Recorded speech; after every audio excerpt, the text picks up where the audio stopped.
Hey, Housewives. Hey, hey. Oh, man. This one was like, it was the knock on the head that I needed. This was the eye opener too. Yeah. It's been a while since we've done one on marriage. Yes. So definitely you guys are going to see and hear just a woman who's so passionate about marriage and being intentional about it. Yeah. I think it's one of those things that we get so complacent in, right?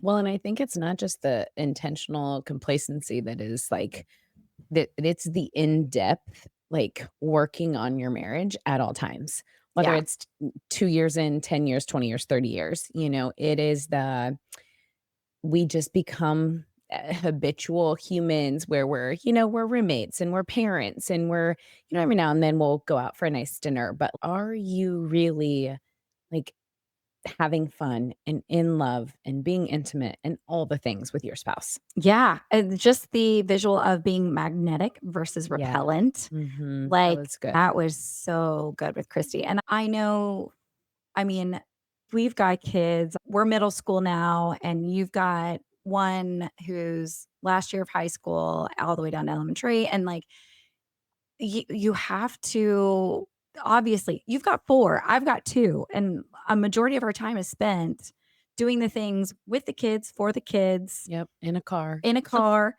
getting one to one activity, the other to another, Mhm. and, and then our husbands come last, they get what's left of us at the end of the day Mhm. so often, but we forget that eventually, I know this is gonna bring you to tears closer than me, but eventually the house will be empty, Mhm. and we're just gonna be stuck with them, Yep. which is what God intended, of course, Well, and and there's so much excitement in that season too of, oh my gosh, we're finally empty nesters. We did the right. work.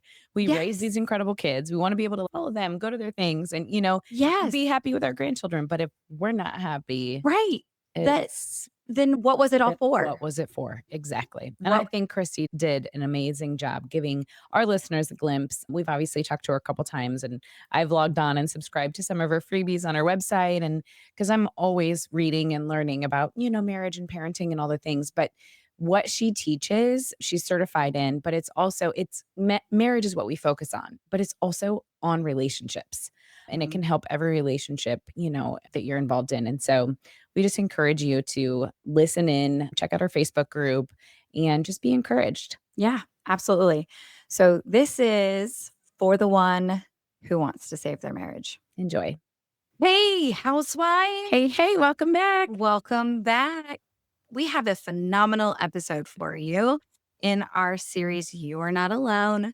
For the one who, and this one is going to resonate, y'all. And I can tell you that because I know that I need it. So, as Tracy and I always lovingly joke that we book these guests selfishly. And so hopefully with us being open and going, oh yeah, that we need this, hopefully you will find your source in it too. Yeah. So Tracy, will you go ahead and introduce our lovely guest? Yes. Okay. So today we have Cristie with us. Meet Cristie Cerniglia, certified Laura Doyle relationship coach. She is a Kentucky homeschooling mama of 4 with a passion for inspiring and coaching women back into magnetic marriages.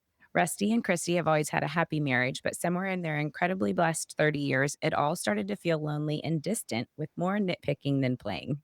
Then she discovered Laura Doyle's simple yet incredibly effective intimacy skills. The changes to her marriage were instant and life changing. She was so incredibly inspired that she became a coach to help other women become magnets in their marriage. Welcome, Cristie. Thank you. That sounds so exciting. And look me up. Let's go. Yeah, yeah. I would like to be a magnet for my husband only. Yes, I was going to say clarify. Well, and I love to, though, and we have to, yes, we're going to focus on marriages today, but this isn't just marriages, this is relationships. Okay, so for our listeners, tell us a little bit about you. Obviously, I introduced you from Kentucky and you're a mama of 4, homeschooling, and I'm sure that some of them are older, correct? If you want to fill everybody Yes. in. The homeschooling has kind of run out at this point, believe it or not. My oldest daughter's 25. She's married and has 3 kids. So I'm a Kiki now, which is the super Aw. special thing.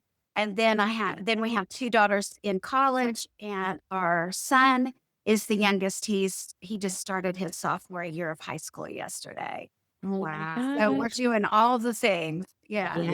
Yes. Very So nice. good. We were just, man, it goes so fast. I say that after an extremely long summer. But okay, what I find one of the common themes that we're finding here with our guest for the You Are Not Alone series here is that so many of our guests, of the people who have become certified or are now coaching, started because they were looking for something for themselves. And they were like, I'm looking for this. And then they just went down the rabbit hole and just found something that were like, oh my gosh, this is life. This has changed everything. Mhm. And either it becomes somebody like where people notice a difference and say, hey, what are you doing? I went in, or hey, can you help me? Like, I mean, or you just are like, oh my gosh, more people need to know about this because this is like this hidden gem. Mhm. So, what made you go search this information out? And what's the Laura Doyle certification? Yeah. Oh gosh. Well, we had been married, let's see, it's been about 4 years now, and we're at 31. So it had been a lot of years. Congratulations, by the Married. way. Yes. But I've always been passionate about marriage and family. My own parents divorced my senior year of high school Mm. out of the clear blue sky. And it was super painful. And so I went through a pretty good period where I said, I will never get married. And so it was a stretch for me when I met my husband to marry him. And the Lord really had to do a work in my life to say, I'm not asking you to trust him. I'm asking you to trust me. And so that was a big deal. And so along the way, I've read lots and lots of marriage books, lots and lots of parenting books. And I've always enjoyed working with younger moms and wives and kind of helping them along just casually through the church, right? Right. Right. But when we got to a rocky place in our marriage, the books and things that I was reading and the books I was finding were not addressing the issue that I needed. And it kind of reminds me of the parenting thing, right? You read your Bible and you pray, but you really need some strategies when it comes to parenting. You want a book that tells you do this, say this, handle this situation like this. You're like, Mhm. somebody tell me what. Help. Yeah, And exactly. so when I found Laura Doyle's book, The Empowered Wife, that's what that was. It was practical, it was strategic, it was simple, straightforward. It felt like she was reading my mail. Okay. So I knew like that the Lord wanted me to be a respectful wife. I thought I was, Yeah. but Yeah. I didn't know what that looked like or felt like to a man. And so she actually put it into action. Here's some things you can do that communicate respect to your husband. And so I read the book and started implementing the things that she suggested, and I saw changes right away. And they were more simple surface changes, right? But I really wanted to go deeper. So I dug in. I found out she had a coaching organization. And you guys, I spent a lot of money. I invested a lot of money into coaching because I recognized that this was the answer. Yeah. Right. Everything else I had read and tried was fine and good, but this was really what I needed. And so I asked my husband, I said, I have found a resource that I believe will help me be a more respectful, a better wife. And it cost this much money. And it was a lot. And I was used, as wives and moms, we're not used to spending a whole bunch of money on ourselves. But I finally recognized that I wasn't spending on me. I was investing Yes. Yeah. family and our future, which Yes. what could be more important, right? And you Mhm. guys, when I presented it to my husband, he said, "Yeah, go ahead, put it on the credit card." Oh my gosh. Isn't so I okay, so first of all, like that should encourage wives everywhere. Tell your husband you're like, I'm getting coaching to be a better wife Mhm. Yeah. and especially And he and so can't get it out great no, fast enough. I Yeah. was like, I it's have the worse than I thought. yeah, I could like so that just that's funny because we automatically assume they're like, no, we don't need that. We'll figure it out. No, your husband's going to be like, what? A better wife out of this? And it's also obviously he changes in the process too. But I mean, when my husband and I, when we were going through tough times, it was the moment that I realized that I can only control me. Mhm. But if I change me, 50% of our marriage changes. Mhm. If God transforms me 50%, it'll be 50% better. 50% better is a lot better than 0%. Mhm. And a lot of times, like you said, it's all of a sudden their reactions change. Exactly. And you're like, oh my God, I have a different husband. Mhm. And he didn't go to counseling. He didn't read the book. He didn't. Mhm. So so it's very, yeah, it's hard I think as a woman, as a wife because let's be honest, most of the time we're the ones that have the free time to be in a Bible study. Yeah. Mhm. We're the ones that are more active in the church. We're the ones that, get our quiet time typically regularly after the kid, we drop off the kids or before school. God bless Tracy for her 5:30 mornings. That will never be me. But sometimes we get a holier than thou complex. God, I'm doing all the things. I'm praying. And we don't see our husband doing any, like Yeah. he's not, well, I'm off to my Wednesday morning Bible study for a group Yeah. talk with the guys. That's not the world that they live in. And so we can kind of tend to Not most, I would say some. yes. You know what I mean? Like, Especially our audience that's listening, that's either there's a multitude of, age ranges and dynamics and demographics and things that are listening. And some of them, yes, surely that's not their priority. And they're coming home from stressful days and the conversations are, you know, they just look different than most. well, yeah. And that's not, I'm not rating off guys in general. I'm just saying that there's a lot of emphasis on women ministries Mhm. in the church rather than men. Yes, I And agree with that. I would say part of God's design of that is the amount of effect that by looking at ourselves and by having Christ transform us, so much can happen to our husbands through us. And that's biblical. Yeah. So Yeah. your husband doesn't, all that to say, your husband doesn't have to go to a Bible study. Yeah. Well, so Yeah. many women who come to me say, well, why do I have to do everything? That's, yes. I want him to change. Right. Mm. Have the he disease. He needs to do this. And ladies, that was so me. Mhm. My husband would do more of this and less of this and change that and do that. Then we could be happy. Yeah. Yeah, I totally would nag less if he did the Yeah. But guess what? That went on for years and there was no change. And like you Mhm. said, I finally realized I can't. I have no power to change him. And so Yeah. if I want things to be different, then I need to be the catalyst. I need to go Mhm. first. Yeah. And like you said, we call it a wife mirror. When I show up this way, he responds this way, right? But the Mhm. ways that I was showing up in the past, I didn't know it, but they were actually repelling him rather than drawing him to me. And I Mhm. didn't know. Yeah. And Could you so kind of now I know the difference. Yeah, can you kind of set the scene of what life was like when this was coming up? Like where were you in your marriage? Were you homeschooling? What were the ages of your kids? Because I think some people, they just have this, well, this is the way it's going to be. This is, we just got to get through this season. And I heard one time, I think it was in a sermon, and it was like, yes, I do. I know it was a John Tyson sermon actually. And he said, he was like, everybody always says it's just a season. We'll get through this and then we'll worry about that. Well, guess what? In that season, your marriage can fall apart.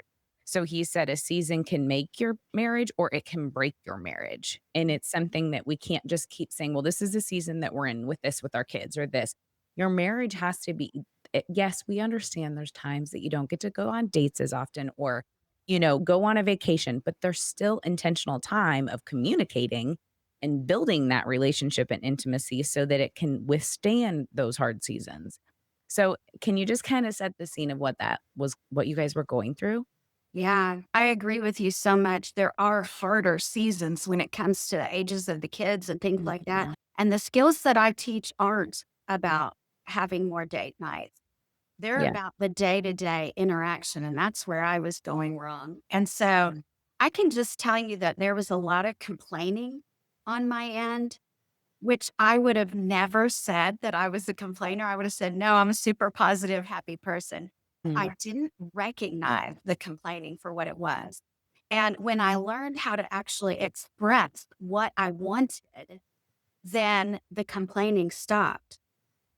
And when I realized how disrespectful my complaining was, so there are so many blind spots for me. So let's just use a dumb example. Like I would say, it's so hot in here. Well, first, that was a complaint. Second, my husband would get like defensive and peeved at me. And I'm thinking, why are you upset? I'm just complaining about the heating and air. But for him, that was his department and his domain. And basically, I was saying, you stink at this. You're not doing a good job of taking care of us and the household and things like that. I'm like, really? Like, that's how he was thinking of it? You know what I mean? And so now I've learned to say, oh, I would love for it to be cooler in here. It's such, That's all I have to say. it's such simple wording, right? You have no idea how much this is an issue. And I cannot wait for him to listen to this episode because I'm perimenopausal. And honey, we do not agree on the thermostat. I It was going to is say, so all right, hard. I'm like half naked all the time in the house. I'm like, and my kids are like, Mom, put on more clothes. But no, I'm What's like, a strategy? All of itself. it's right. I just would really like if pause this episode right where it is. And then we're going to come back in 2 weeks and just have Tracy say that one line in her house and then give us I will give you an update. Give By us the a- time this releases, I'll practice it from now until then. And And then in then- social media, I'll give an update. yes, because that is going to be I just would love my it. marriage is saved. Yeah. I'm joking, but like seriously, But we're not I'm joking. gonna try. We're not joking. That's so funny. That's one of my other favorite stories to tell is that we would take my car on the weekend, right, with the whole family. And so by the time, and I keep my car neat. By the time the weekend is over, there's water bottles and there's wrappers and there's french fries and there's trash. And it's not just the kids, right? It's my husband too. And so Sunday on the way home from church, I would give what I thought was a motivational speech, right? Everybody needs to get their junk out of my car. Get your stuff. I don't want to clean all this up, right? No one was motivated. No one cleaned up the car and everyone just scattered. Have you ever had that? It's like mom's in a mood. All Looking the for the time. deals, yes. And I never ever got what I wanted. But underneath my complaint was a desire, right? I would love to have a clean car. So I said that to my husband on the way home one day, rather than the whole griping, complaining, shouting. I said, I would love a clean car. My husband said, I'll take it right now to get it cleaned. He took it over and, had it vacuumed and washed and the whole thing, which I was like, oh my gosh, that worked. But here's the thing, I messed up again. But this is such a good illustration. He comes home with the clean car, and I go out there to show gratitude, right? Because that's one of the skills that I teach, gratitude. I go out there and I open up the door and I go, oh, like there's something on the door. And I'm this, and oh, there's still some little crumbs in the floor, and I'm picking them out. And I look up at my husband, and the look on his face was just like, are you kidding? And I realized that's not gratitude, right? That was complaining. And that what he was feeling in that moment was, are you kidding? This woman cannot be pleased. Yeah. I did exactly what she asked, and she's still not happy. And I'm thinking, I'm complaining, not without saying words, but complaining about the workers who did the job. But my husband is feeling disrespected and unloved because instead of saying, thank you so much, I'm nitpicking around. So luckily I realized it then and I was like, thank you so much. That means so much to me. I really appreciate that. And I realized that I need to be pleasable because what happens when someone cannot be pleased? Eventually you give up and you throw in the towel and you go, forget it. I'm not even going to try anymore. This woman cannot be pleased. And that's kind of where my husband was. Interesting. Wow. Okay. So now obviously, I know that the biblical scriptures is like, Men, love your wife as Christ loves the church. And then women, respect your husbands because it doesn't ask us to love them, actually. It just tells us respect them. Fine details. We all know the fine print. But is that a possible reverse? Because, or not the biblical side, but like my husband is we have the way we like to define it is we have two separate standards of clean. There's Tory clean, which is here, and then there's Andrew clean, which is like like baseboards, Yes. all the things. So like we've learned that in order to save our marriage, we have people come in the house because that they hit Andrew clean. I don't. But it's just a little compromise. But, like, for that, like, I resonate with your husband in the aspect of because I know my husband is a man who his love language or one of the ways is acts of service. So I will try to show and I'm a words of affirmation. So all I need to hear is, "Thank you so much." Yeah. But it's sometimes in order he will respond with, "Oh, she did this for me, so I'm gonna do this for her," when all I wanted to hear Yeah. was, "Oh, thank you." You know what I mean? So is that something too that it can change or is it's also reversed? I don't know if I'm explaining this correctly. Tracy, am I explaining Well, it? I think all you're saying is roles reversed, Yeah. and there's more men, and there are men, not more men. Correct. There are men that want the emotional support and the appreciation and, those kinds of things more so on the words than a female. I mean, you can flip the husband versus wife can flip those roles, and again, that doesn't mean that yeah, I think what you're trying to say, Tori, is just that, hey, it could be the same on the opposite side of the marriage. Yeah. Yeah. And I think we are the opposite of you guys. He's words of affirmation and I'm acts of service. So, yeah. Okay. There you go. Okay.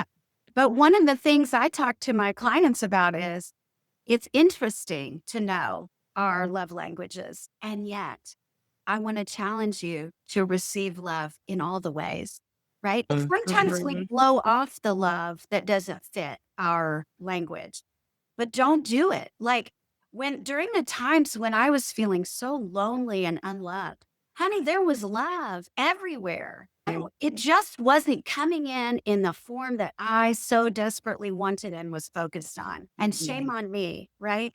I was so focused on the weed in my garden that I was missing out on the flowers. And I don't ever want to do that again, right? We Mhm. live in a fallen world where there will always be weed. Yeah. But Yeah. we've got to choose our focus wisely. What we focus on increases. So if I focus on what my husband is not doing or the things he's doing that are driving me crazy, I am going to be an unhappy wife. But I can also turn my focus to all the things he does that are great. And sometimes when women are first starting out in coaching, it's the little things because they're really struggling to find something great. But Sure. anything your husband does that makes your life easier or happier, make a list of that and start with that gratitude because we've got to break out of this cycle of focusing on what's wrong. Mhm. And yeah, and we totally agree with the love language thing. We even did an episode previously, Yeah. and I would definitely encourage our listeners, if you haven't listened to it, about the love language. Because while love languages are great and they are great help, and it's good to know, but much like you said, like the Bible doesn't say that, well, if your husband doesn't, Mhm. give you words of affirmation, that he doesn't love you. Like we think that they have to love us in the way that we want to be received, where Yeah. so many times God for some reason God gives us something we don't no, I'm going to give it to you this in this package. You're Yeah. not going to see it as the gift that it is, Yes. but Yes. I want you need to learn how to accept this package of Mhm. that. So, Yeah. no, that's I am curious. I know you were kind of just saying some of those seasons that you were in. Again, does this age of your kids, did it play a part in what you guys were going through? I think that different seasons bring different challenges for sure. So when the kids were young, it was more about, oh my gosh, I'm doing everything and I need Mhm. help around here. And can't you see Mhm. what needs to be done? That kind of thing. Yeah. When the kids got older, it was more like between us. So yeah, the issues changed, but the principles, the 6 intimacy skills that I teach work through all of the phases Mhm. of marriage and the seasons.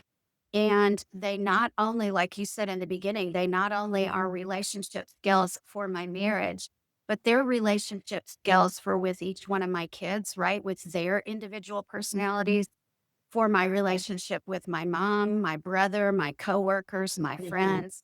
Like I am using these skills on all fronts now. Yeah, which is good, and the reason I asked that is because I remember we've been through I mean, I'll be married 20 years next month, and we have been through a lot of seasons, and it's funny because we have been best friends since before we got married. I mean, we have played it through 10 years of our marriage, we played sports together, like, we would go and we would seek out intramurals, we do all kinds of things, and then we moved in kids' ages, and then it was about their sports and not as much as ours, you know? So we've had a lot of different things, but the one thing that we always go back to is our foundation was built on, like, doing things together and being best friends.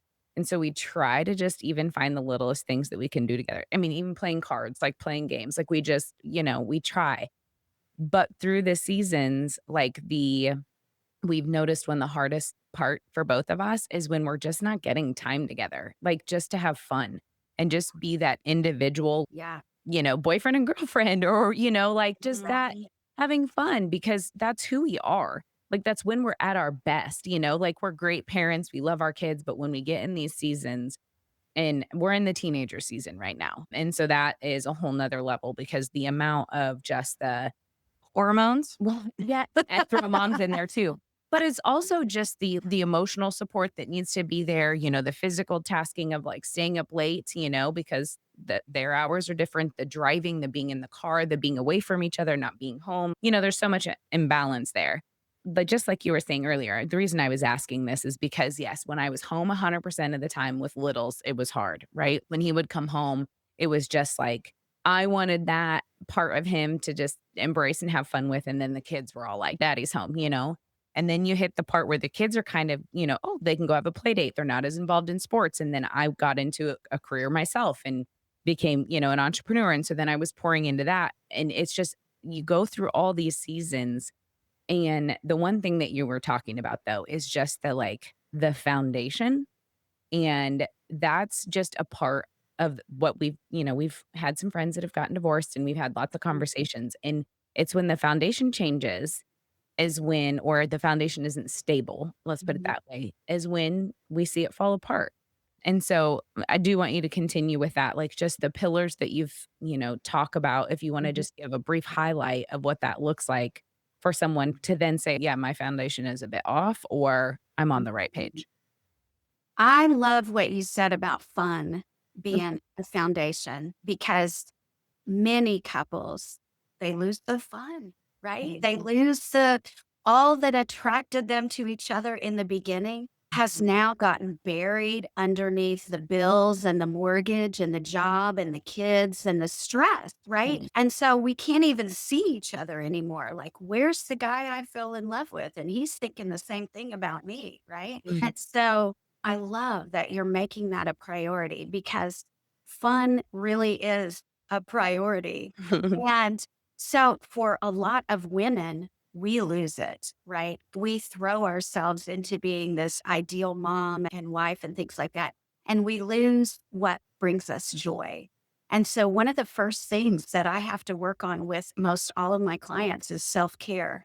And especially as Christians, that's a tricky area to go into, right? Because they think it's selfish. They Yeah. think that God wants us to just give and give. But even Jesus stepped away from the crowd, right? To spend time with Mhm. his father and renew and refresh. And we need to do that too. Not in a selfish kind of people think self-care means $1,000 spa day. That's not Mhm. what I'm talking about. I'm talking about what fuels you. Do you like to go for a walk and listen to a podcast?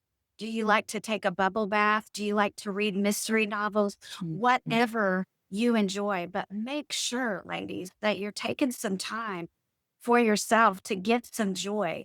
because you are 100% responsible for your own happiness. And sometimes we get into a weird place where we're depending on our husbands and expecting them to make us happy. And Yeah. it's too much. It's too much for them to carry. We need to make ourselves happy. And guess what? Our whole family benefits from that. We are influential in the home, right? We set the tone.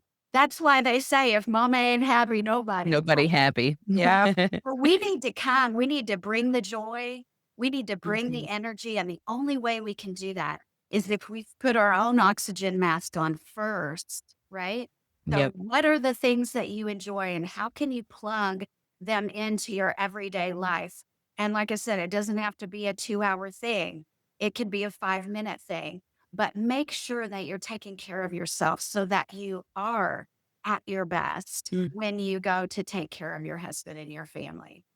Yeah, Yeah, that's so good. that's a great reminder. Mm. We I'm just thinking, like, whatever this, I have not done well with that this summer. But I mean, Uh, we are at church. We just had a sermon on like taking the Sabbath and what that actually looks like and making not like practical, like it's not just don't work and don't show up. Like, but it is that like even Jesus went to go and spend time with his father. He walked away from the crowds. He was in the quiet. He just took the time to renew and refresh. And what does that look like in your daily? And it doesn't, it doesn't have to be a sundown to sunset thing and or sunrise thing. Or sundown to sundown. Okay, no, that's a thing. Okay, yeah.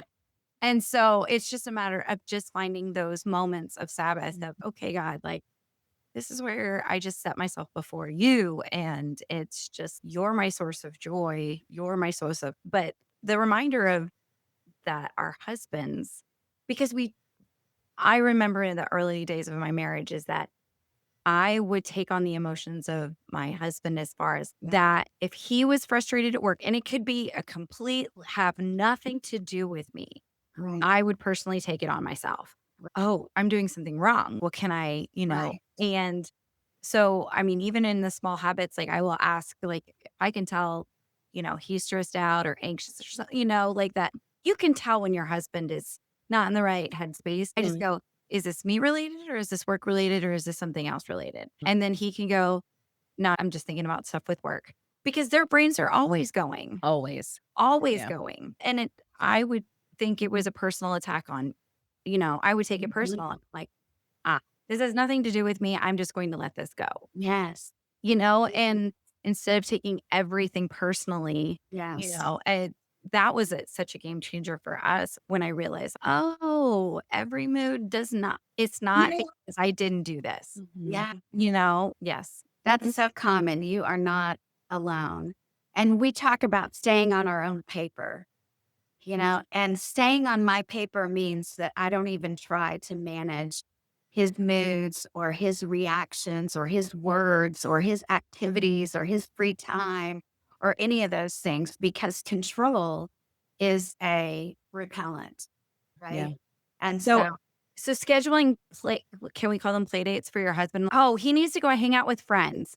Trying to do that is because I've done that. I've done that. Like I haven't like you need to go play golf with your guy buddies or you need to have a guys night. And I have literally planned it with other wives for their husbands. oh, So I'm like, oh my God. So that you would say that's a no. That's that could be seen as controlling. It could. controlling. Okay, good. All right. Just for other wives out there, do not schedule play dates for your husbands.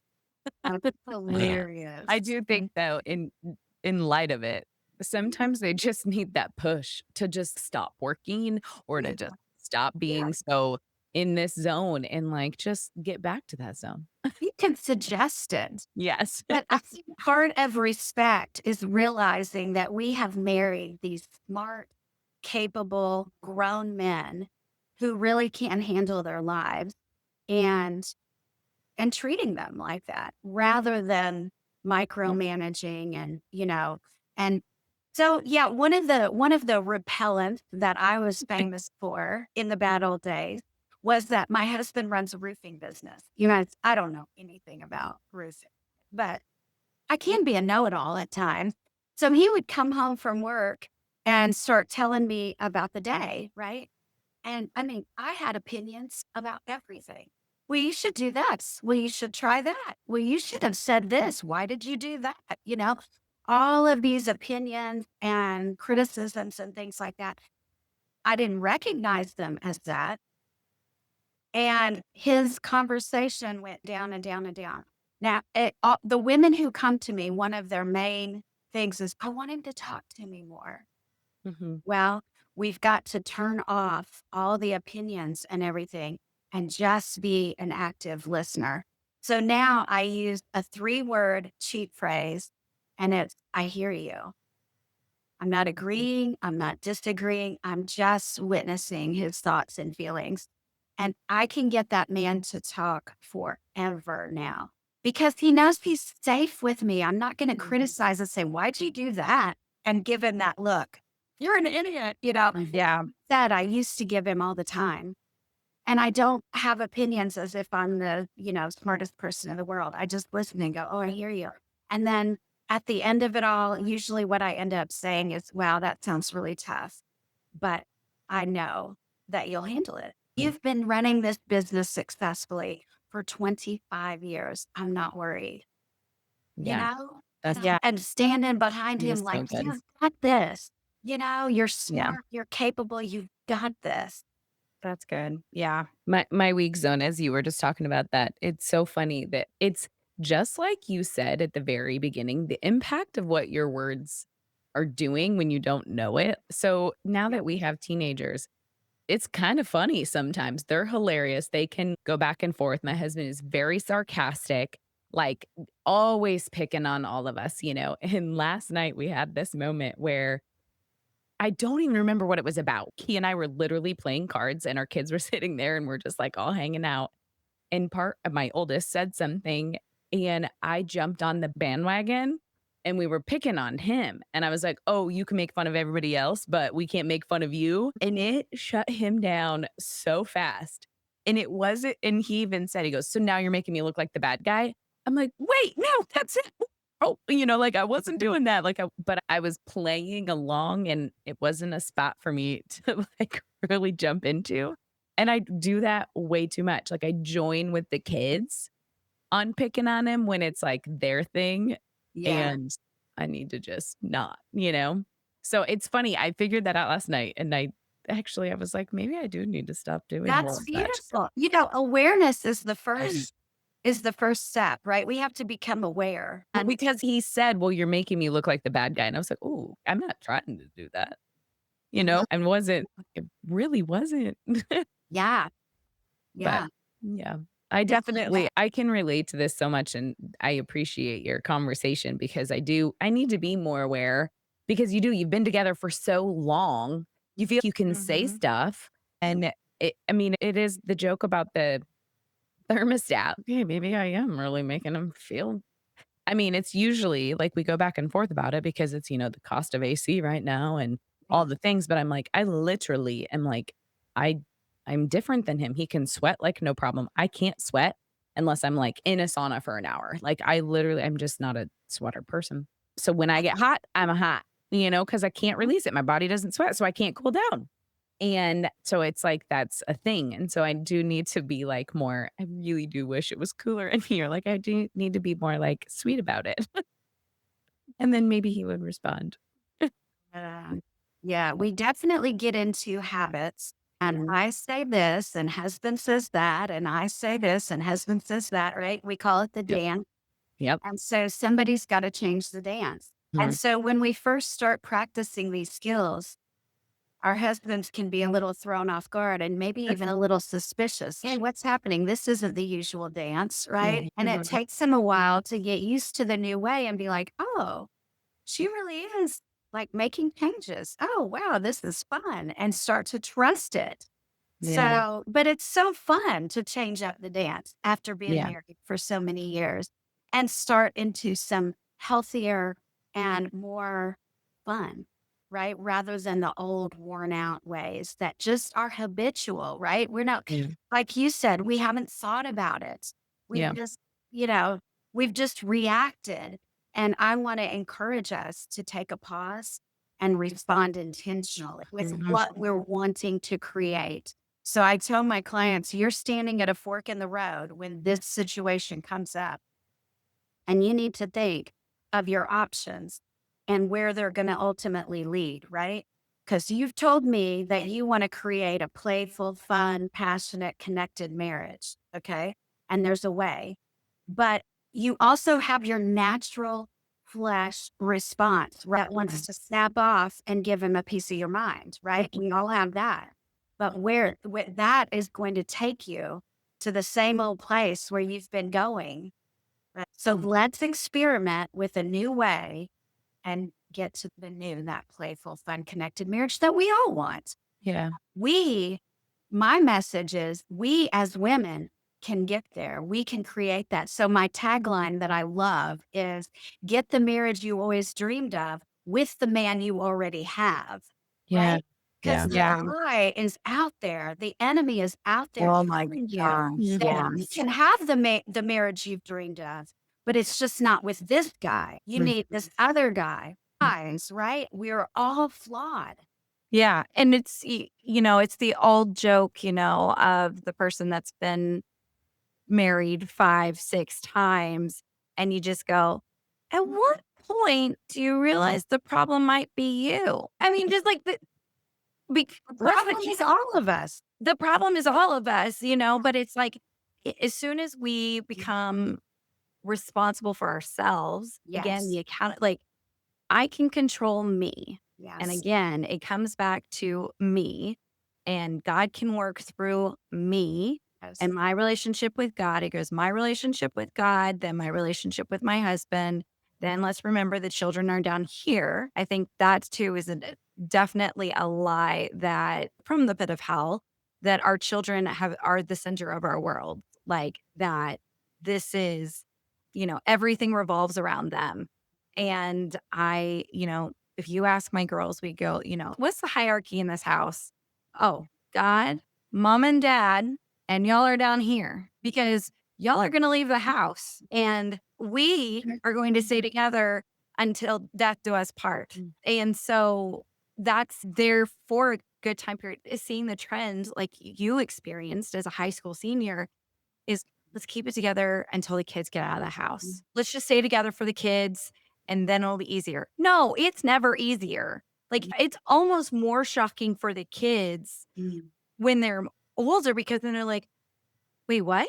You've been married for 20 years and now it's over? You've invested 20 years and now you're done? That's a real thing.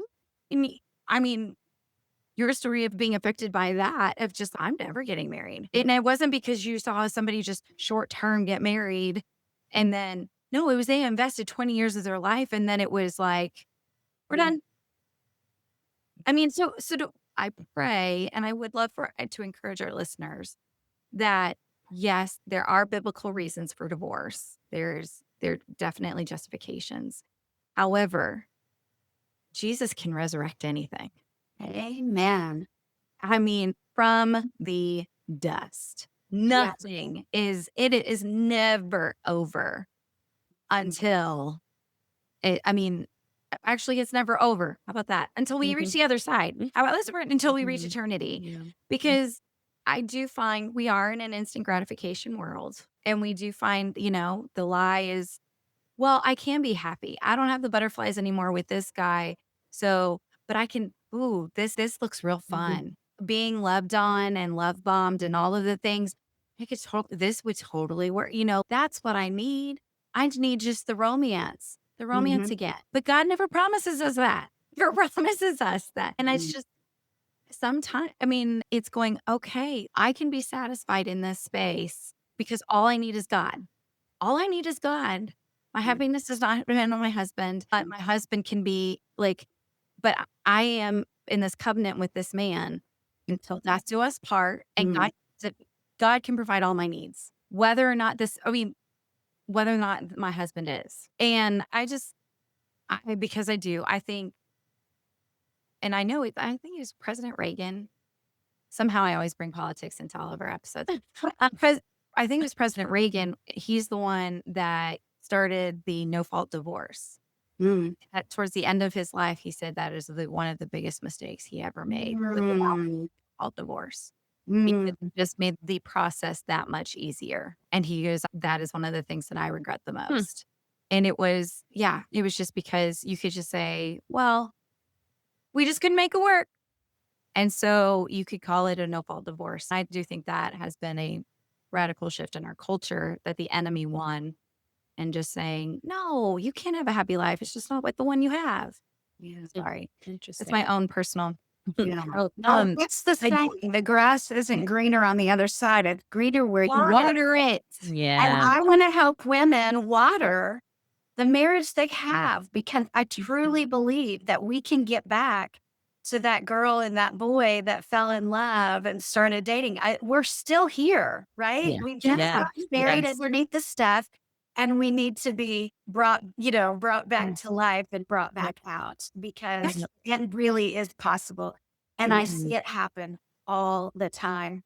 One of my greatest sources of hope was going through my year-long coach training with 12 other women from all over the US and even from a few other countries. Women in different cultures and different religions and different just unique situations and circumstances, right? Married 2 years, married 50 years, okay, all the way. And watching each one of those marriages transform over the year that we were together, all of them. And so I just know this isn't like a system that worked for me. Mhm. These are principles that that agree with the Bible and that work for women. Like we have some commonalities, ladies. Yeah. And the pitfalls we fall into are common, right? Yeah. Right. And so, yeah, I have great help. And some of the women who come to me have lost their help. And I say, you can borrow mine. Yes. Yeah. That's good. Yeah. And again, why we're doing the series is you are not Hmm. alone. Yeah. You are not alone in trying to be the one that's holding your marriage together. Yeah. Or you're not alone in the, like you said, and all those pitfalls, like we start to feel isolated. We Yeah. start to feel, Yeah.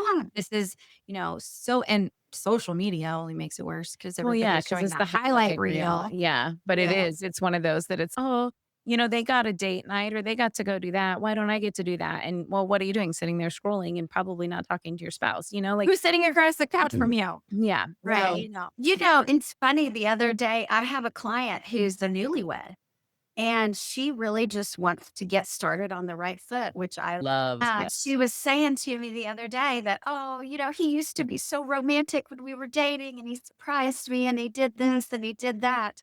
And I said, well, what would an ideal, romantic date look like for you? So she tells me all about it. And I said, awesome. That's your homework. I want you to create that for you and your husband. She's, what? Me? Like, yeah, why not you? Right? Yeah. You are the one who knows exactly what you want. Why Oh, you Yeah. what you want him to read your mind? You go create They it. can't do that. Right. You go create it. And so women will tell me, oh, I wish he brought me flowers. I say, girl, go get you some flowers, right? Create your own happiness. And you know what's going to happen? He's going to come home and go, where'd these come from? And you're going to say, I wanted some fresh flowers. And so I got them. And guess what? Now he knows, oh, fresh flowers make her happy. Our husband so want us to be happy, right? That's how they measure their success. When you're happy, they feel, I'm a good man. I'm a good husband. My wife is happy. When we're miserable, they feel like a failure. And like we said before, they throw in the towel because I guess I'm just not good at this. So we've got to be pleasable and show them how they can make us happy. I would love to have a clean car. He goes and cleans the car. Everybody's happy. He feels like a hero, and I've got a clean car. And Yeah. it's a happy place, right? Right. Yeah. Exactly. That's Yeah. this is So good. so good. Yes. Okay, so tell our listeners how they can contact you, follow you, get information about your coaching and all the ways. Yeah. So my business is called Relationships with a Map. So they can find me online at relationshipswithamap.com. But a great way just to get to know me and see the kind of things I'm teaching and find out if we might be a match for coaching relationship is through my private Facebook group. It's called Save My Marriage Relationships with a Map. And that way they can just start to get some of the teaching and some of the encouragement and things like that and see. Because, you want to have a good match with your coach. But I do free one-on-one discovery calls so that we can find out like what's happening right now in your relationship and where do you want to go with it and how can I help you get further faster, right? Yeah. Because any goal that we have, if we have a coach, somebody who's running alongside us to help us and to keep us accountable and to keep us encouraged, right? When we start to feel like, we can get there further faster. So that's my goal. And I not only do one-on-one coaching, but I do have a group program that's super helpful because you get to be surrounded by a community of women who are all practicing these skills and trying to make their marriage great again. And you get to hear the way each one of them is implementing the skills. And it kind of wakes you up. Oh, maybe I could do that. Right. So Yeah. it's to have that support. And Absolutely. and I know you've got a great freebie on your website, right? Yeah. Tell us what that is so our listeners can go find that right away. Yeah, it's called The 5 Mistakes Wives Make When They're Trying to Get Their Husband's Attention, Affection, and something else. Attention, affection, and Hold Hold on. Well, wait, We'll do this again. because she's got it. I just nothing. Yeah, Tracy just texted it to me. it that's says trying to get their man's attention and affection. okay. There Why you you're go. not getting the consideration you Yeah. So that's a great place to start with Mhm. maybe 5 things that you might be doing that are actually sabotaging what you really want. Yeah. Yeah. It's so good. And just try that out and then go from there. That is Experiment. just That's what we always say. Just experiment. You can always go back to the old way of doing things. it's true. Right? It's true. Yeah. Yeah, Plus something maybe. new. Yes, Yes. try something new. Awesome. Yes. Well, Well- we appreciate you, Cristie, your time and just all the work that you're doing to help women in marriages and relationships. Because, like you said, it doesn't just stop at your marriage. Yes. And the hope that you bring for women because marriage is it is one of the institutions that God created. Yeah. And it is important and it does deserve intentionality and it does deserve, our husbands do deserve women who are working on it and they deserve, and we deserve men who are providing for us and for our families and doing it's just thank you so much for the importance of showing the importance of marriage and that and just that means a lot to It's me. so important. Thank you all so much for having me. Absolutely. All right, housewives. Until next time. Until next time. Bye.